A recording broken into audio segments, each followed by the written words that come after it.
সৌভাগ্য মানিছোঁ মানুহৰ ইমান ডাঙৰ এটা যাতায়াতৰ সমস্যা আজি মই মানে পানেৰী সমষ্টিৰ বিধায়ক হৈ ফালে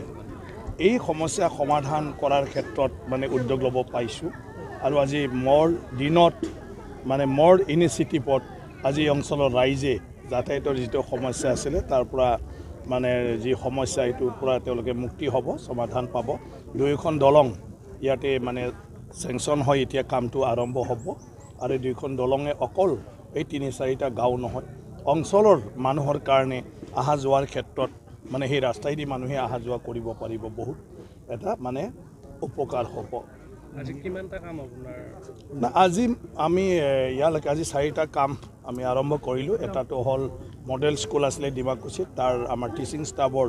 কোৱাৰ্টাৰৰ কাৰণে 1 কোটি টকা আমি আবণ্টন পাইছিলোঁ ইয়াৰ কামটো আৰম্ভ কৰাই আহিলোঁ ইয়াৰ পিছত হাহিনীত আৰু এটা দলং আমি নিৰ্মাণৰ কাৰণে তাতে আৰম্ভ কৰি আহিছোঁ আজি আৰু ইয়াৰ পিছত ইয়াত আমি 2খন দলং গোটেই 4খন আৰু আমাৰ দলং আছে 14খন দলং আমাৰ অলৰেডি মানে চেংচন হৈ ফালে টেণ্ডাৰ হৈছে গতিকে সেইটো পৰ্যায়ক্ৰমে যিখিনি ৱাৰ্ক অৰ্ডাৰ হৈ গৈ আছে সেইটোলৈ আমি কাম আৰম্ভ কৰি আছোঁ আৰু তাৰ বাদেও বহুত মানে কাম আমাৰ অলৰেডি কিছুমান হৈ আছে চেংচন এইবিলাক আমি একফালৰ পৰা কৰি আছোঁ এতিয়া টংলা কলেজত আগতে 5 কোটি আমি পালোঁ এতিয়া 2 কোটি আকৌ দিছে ইয়াৰ কামটো আমি সোনকালে আৰম্ভ কৰিম সেইটো ফাইনেন্সিয়েল ইয়াৰৰে আমি পইচা পাইছোঁ বৰংগাজুলিত আমি 2 কোটি টকা মানে তাত পাইছিলোঁ তেওঁলোকে লাগি আছে